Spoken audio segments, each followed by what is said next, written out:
back to the channel. Welcome back to another reaction video. We got the top 5 AFC contenders heading into 2025.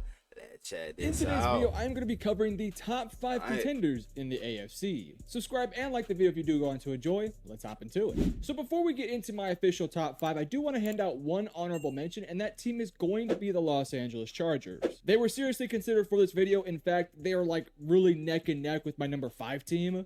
Ultimately, though, I still have some question marks with this offense and a couple question marks about the defense. I still think it's going to be a great team that probably will end up making the playoffs, and they could make a run. With that said, let's enter into our top 5. At number 5, I have the Houston Texans. Now, as I mentioned, the Texans and the Chargers I think the were Texans like could be a neck and little neck bit for me. higher I on this honestly list. could have Probably like gone top either 3. way. But in general, I just have a little bit more faith in this Texans defense than I do with the Chargers defense. And that's primarily because I just think the Texans defense is a lot more talented than the Chargers. I still think the Chargers could have like a top 5 defense next year. I just kind of think the Texans might be up to par or just as good. And I still have a little bit more faith in that offense more so than I do with the Chargers. The only thing that scares me about the Texans, they O-line, bro. Other than that, bro, they're pretty much a complete team. Other than that O-line. Again, it's very close. It's like splitting hairs here, so just kind of keep that in mind. But when it comes to the Houston Texans, last year was not the prettiest of years. The offensive line really held this team back. And of course, the offensive coordinator got fired at the end of the season, and I think he was pretty justified. It was kind of a shame that he went out there and had a great first year with the team, and then second year just was a complete disaster. This upcoming season, though, you get a new offensive coordinator. It's now year 3 for CJ Stroud. I still think the offensive line is not very good, but I think it's, I guess, maybe slightly better, trade if away not your maybe best a little bit O-line. worse than what it was last year. We'll just kind of have to wait and see. Hopefully, though, with the new offensive coordinator, the offensive line can just, keep it up and be okay. In terms of weapons, there's a lot of weapons to work with. 2 new rookies, of course, Nico Collins, and hopefully at some point Tank Dell. I love their receiving core. Hey, bro, hey, Texans, please get my nigga John Mechie involved, bro. Like, real, but if not, then trade my nigga away, because I need to see my nigga get some burn, bro. Running back. I think there's a really good supporting cast around CJ. And then defensively, I think you're talking about a potential top 5 to top 7 defense in the NFL. So you put that all together, if this Texans offense can be like top half of the league with a top 5 to top 7 defense, you're talking about a team that can generally make a potential deep playoff run. I will say the one thing that is holding me back on this Texans team, and I have to go back to it, is that offensive line. Yeah, that's like kind of their Achilles heel, especially when we get towards the playoffs, when you go up against the likes of the Buffalo Bills or the Kansas City Chiefs or the Baltimore Ravens, which are all teams that can consistently get after the quarterback because they have a premier top-end talent or they have waves of pass rushers. The Chiefs have a Chris Jones and a George Karlaftis. The Ravens have a Kyle Van Noy. They just drafted Mike Green, and they have waves of guys that can get after you. The Bills, I think, probably have maybe the worst pass rushing defensive line of the 3 that I talked about, but they have waves of guys that can come after the quarterback, and I just have a hard time seeing this Texans offensive line stepping up to the plates. However, if the offensive coordinator can kind of work around this Texans offensive line, provide extra bodies in pass protection, shift the unit a lot, allow CJ Stroud to have a bit more control of the offensive line, and if he does a good job, then maybe that offensive line could take a step forward and it won't be that big of a concern. But just in general, I do believe this Texans team has all the pieces to become an actual title contender. It just kind of comes down to that offensive line. So again, if they can check that box, I think they have the defense to go very far, and I think they have the offense and the quarterback more specifically to make a relatively deep playoff run. I don't think they're quite up there with some of the other teams on this list. Like, I think from here, there's a kind of a bit of a drop off between 4 to 5. But I do think the Texans are still in the conversation. They're still in the bubble, which is all that you could ask for. By the way, I know I'm wearing a Houston hat. I'm not a Texans fan. So for any Chargers fans that are mad, I'm not a Texans fan. Moving over to number 4, I have the Denver Broncos. Now, the Denver Broncos are one of my favorite teams and one of the more exciting teams. I ain't gonna lie, bro. I don't know about that one. Like, defenses, I feel like, I feel like the Texans do got a better defense than Denver. You know what I'm saying? They definitely got a better offense other than the O-line. So I feel like I don't know about Denver being over, over Houston, because, we're going to have to see how Bo Nix performs in his second year. You know what I'm saying? CJ going into his 3rd year. If it wasn't for, injuries and stuff last year, CJ would have had a great year. And he didn't really have that bad of a year. You know what I'm saying? But I feel like the Broncos definitely not better than the Texans, in my opinion. So I feel like you could definitely swap 4 and 5, but I don't know. We're gonna have to see how Bo Nix performs. I truly think they have one of the best defenses, if not the best defense in the entire NFL. If you guys watched my top 10 because also, bro, video, you gotta look at it. Drake Greenlaw and Talanoa Hufanga gotta stay healthy, bro. Those are big two key pieces for their defense this year. By the way, you should watch that video. I'll have it pinned up at the very end. A couple of the teams on this list, of course, are gonna be in that video. But this Broncos defense was already really good last year, and in my opinion, it got significantly better by adding in a Drake Greenlaw, a Talanoa Hufanga, adding Jahdae Barron to the mix. And then on the offensive end, it's a pretty similar unit to last year, but they have a stellar offensive line. You add in an RJ Harvey, a Pat Bryant, and Evan Ingram, and I think for the most part, that offense could take a small step forward. Now, emphasis on small step forward. I do think that is what's going to hold them back from entering into those top end conversations like the next three teams, just because I do believe this offense will be better. But in my personal opinion, to be a title favorite, not a contender, but a favorite to win the title, you have to have a top 8 to top 10 offense and a top 8 to top 10 defense. And while I think they have the defensive box checked off, I just don't know if I can say this offense will be top 10 next year. Now, maybe this defense will just be so dominant that even if it's not a top 10 offense, they'll be totally fine just being a good offense. Maybe that could be the case. But in my opinion, in this kind of new 2020s era of football, I think you have to have a good blend of both, especially when you're competing against the likes of the top three teams, which we'll talk about. You can't just rely on good defense. But for the Broncos, though, if you do believe in Bo Nix and his development and that he's just going to get better and better, and next year will be a nice big step forward with some new pieces around him, with a great offensive line, a great play caller, and then a defense that should be like top 3 in the NFL, then yeah, I think you can make a conversation about the Broncos being legit contenders. It will be a battle for probably the first time in Patrick Mahomes' career for the division. I don't think it's just going to be given to the Chiefs like it has been in past years. I truly think that he is going to have to work for it when you have the likes of the Broncos, who are my number 4 team, the Chargers, which are my number 6 team, and then there's the Raiders, who I kind of think are an underrated team that may end up pushing for that 7th or 6th seed. Hey, bro. Any team that got Geno Smith at quarterback, bro, good luck. If things go their way. Good luck, again, I don't bro. think that it's just going to be the Chiefs. They got the talent, bro. We just gotta see how Geno Smith and performs, potentially winning honestly. a handful of playoff games, and you never know. Maybe they win enough to make it to a Super Bowl. That'd be a crazy story, but we'll just have to wait and see. Moving over to my number 3, and I think for the most part, everyone knows the teams that are in my top 3, but it will be interesting to see how I kind of ordered them. But at my number 3, I do have the Buffalo Bills. Now, in terms of the Bills, I still think as long as they have Josh Allen under center, with a decent enough supporting cast to surround him, I always think they're going to be a playoff contender and even a potential Super Bowl contender. And that's just because of how good and how much I believe in Josh Allen. I do think Josh Allen is the second or third or maybe even the best quarterback in the NFL. It's really tough to rank him amongst the likes of Joe Burrow, Mahomes, and Lamar, but I think Josh Allen is firmly in the mix as the top guy. So offensively, I think they have a good offensive line. I think they have a good running back in James Cook. I think they have good weapons that, can fit the system that they're working in with Khalil Shakur. Hopefully, Keon Coleman can take a step forward, and they brought in a few other guys. Hey, I saw a crazy clip, bro. Bro, Keon Coleman was running routes, bro. That shit did not look crisp at all, bro.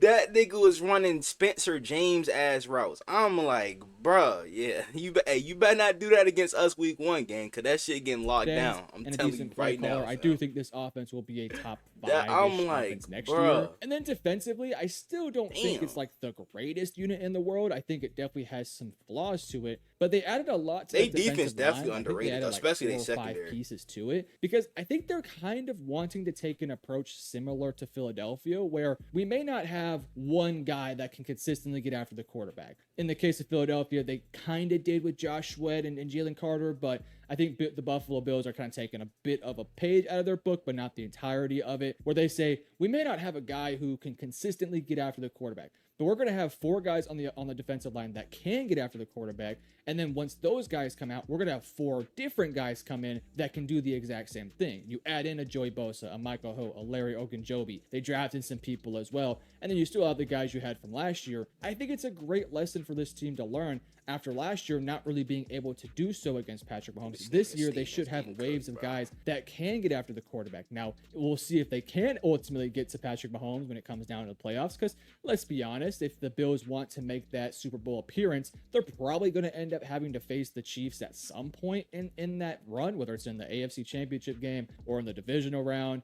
they'll probably face them at some point. And so for the Bills, you have to overcome that obstacle. You've been able to do so in the regular season, but that doesn't really matter in the grand scheme of things. Can you do it in the playoffs? So because they've put a bit more of an interest and focus in on that defensive line, I do think they actually have a better chance of beating the Chiefs this year than in past years. It's ultimately just going to come down to, can this team stay healthy? And when they do get to the playoffs, what do they look like? Are they clicking and operating at a high level? Are they taking a step back? What does the coaching situation look like? And if they can answer those questions with flying colors, I think the Buffalo Bills have a legit shot to win the whole thing. Again, they just have to answer those smaller questions for me, and if they can do so, then I'll give it to them. I think they can totally win it. Again, it's just really difficult when you are going up against the likes of the Chiefs and even the Broncos potentially, or some of these other rosters that are really talented. It's not going to be an easy journey for the Buffalo Bills. But moving over to number 2, I have the Kansas City Chiefs. Now, the Chiefs got embarrassed. Number 1. We all know the story. Patrick Mahomes went out there, looked confident as ever, and then. But like I said though, with the Chiefs, like they're always gonna be in you know what I'm saying, a contender for like playoffs and the division and Super Bowl every year. But I feel like this year, bro, they're gonna have like that Super Bowl hangover, bro. You know what I'm saying? Like last year. Let's keep it a buck. You know what I'm saying? So I feel like. And then with the NFL getting rid of 3 refs that, you know what I'm saying, that helped them out last year. So we're going to see how they perform, bro. Over and over again. And the Philadelphia Eagles ended up winning by double digits. But I think as long as they got Mahomes, bro, the Chiefs wanted they definitely going to be contenders every year. I think it was a 3-peat opportunity. Yeah, definitely not what they wanted. But what I will say, as long as you have Mahomes, as long as you still have any version of Kelsey, and as long as you have an Andy Reid and a really, really good defense, you're always going to be in contention. Now, this past offseason, I don't think they got significantly better because they did lose a couple pieces. I just don't think the pieces they lost were all that significant. They were able to maintain a Nick Bowen, able to keep a Trey Smith. Losing out on keeping Joe Thuney was obviously a big loss, and then losing out on Justin Reed. Those are obviously big losses, but I still think for the most part, I'm okay with this unit. I'm not too worried about. Didn't they draft the offensive lineman? I think they'll be totally fine. I think of the losses, the Thuney loss will be the most significant one because he's been a staple of that offensive line at the left guard spot.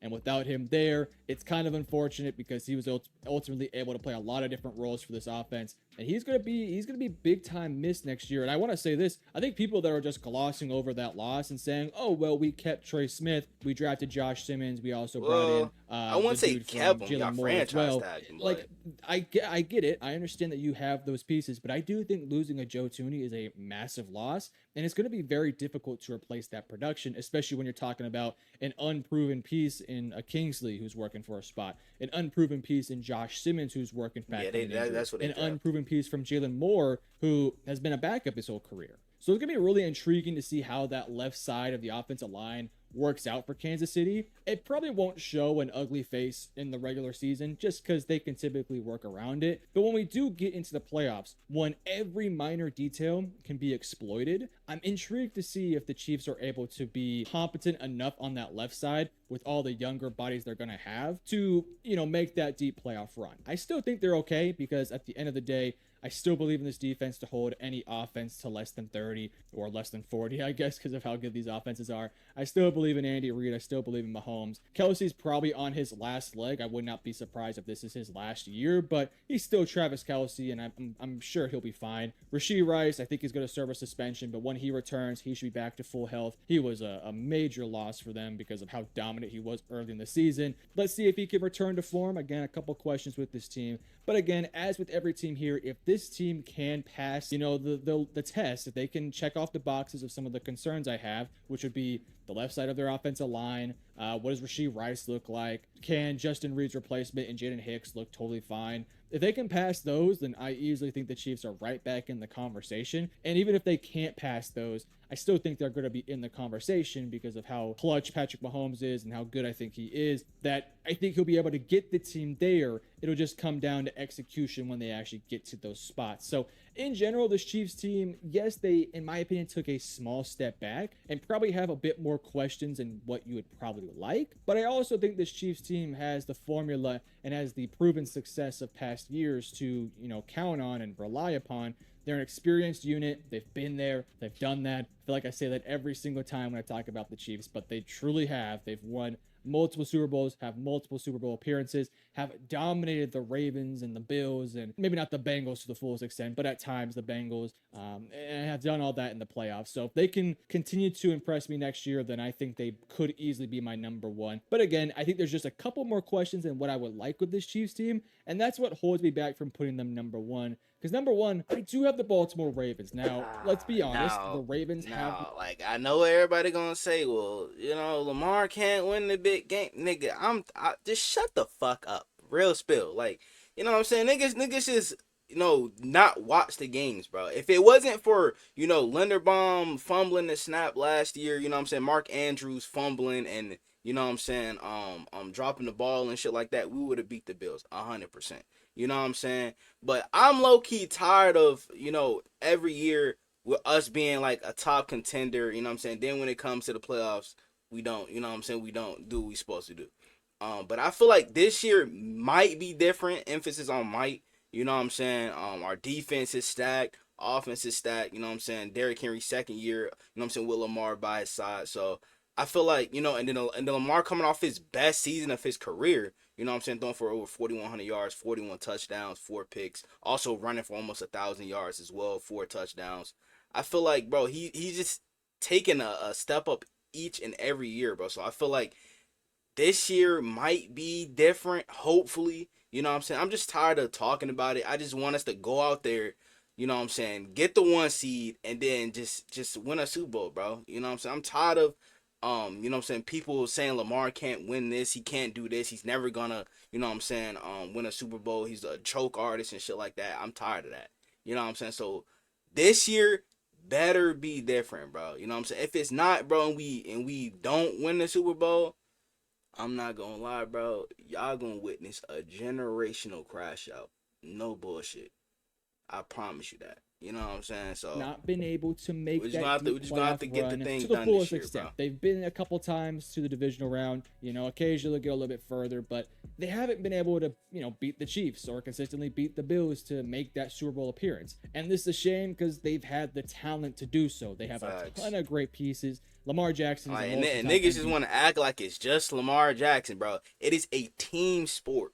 It is a team sport, bro. You know what I'm saying? Like, bro. Arguably could have won it last year, but they haven't been able to take that big step. Now, one thing I will say, I think the Lamar Jackson choking in the playoff conversation is not really that true. Now, early into his career, yes, you can make that argument. He had some blunders early into his career, but that's early version of Lamar. I'd say in recent years, while Lamar hasn't been like incredible, spectacular, like, bodying his team to that spot, kind of like Josh Allen has done in the past, I think he's been fine. And I think he's done the right thing. I think he's making the right plays. And I thought last year, for the most part, I didn't really see anything from Lamar that made me question things. Like, let's remember, it was a 2-point conversion to tie the game up late in the fourth that Mark Andrews had in the breadbasket, and he dropped it. Had they converted that, they probably would have had the momentum, and arguably they could have won that game. And trust me, Buffalo wasn't doing anything that second half, bro. They had no momentum whatsoever. So if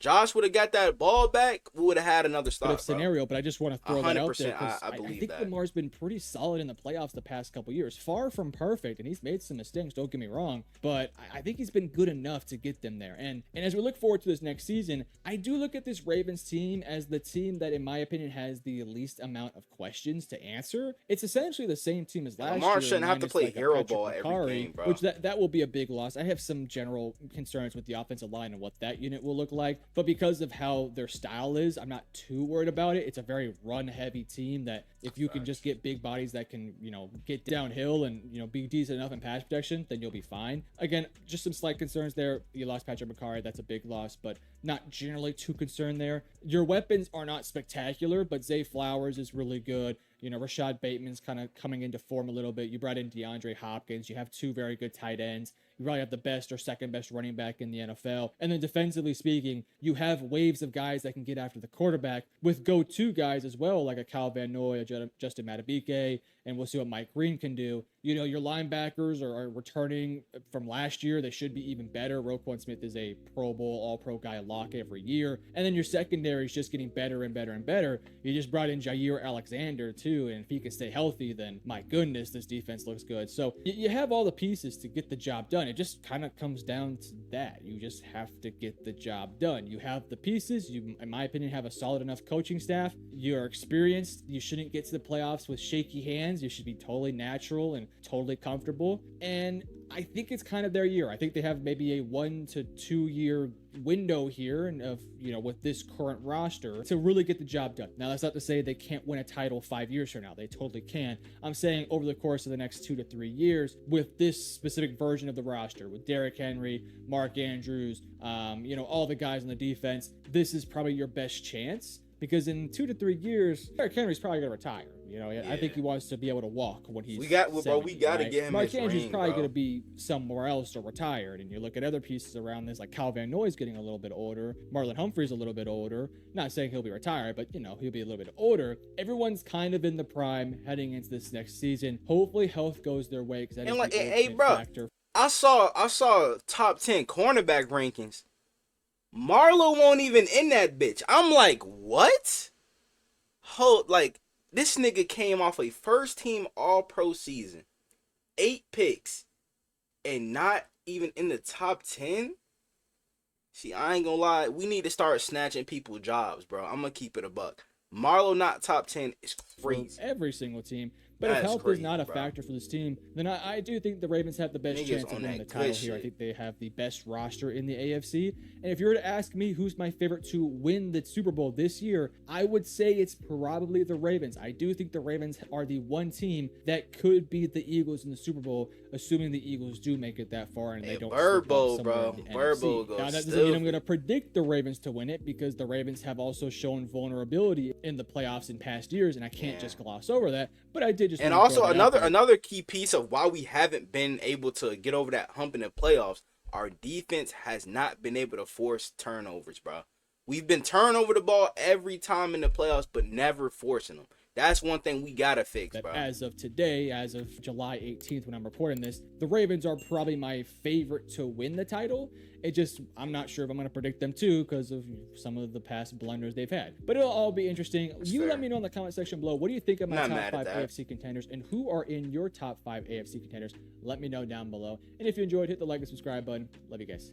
Peace. Hey man, shit. I want to know what you guys think down in the comments below. Y'all let me know what other NFL videos I'm to react to. Without further ado, I'm out. I'ma make them feel me, make them people when they choke me. And if you don't know me, I'ma make sure that you know me.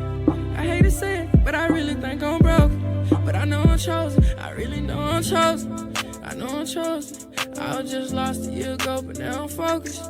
When good at sports, this microphone can be my trophy. Not taking drugs, I found a better way of coping.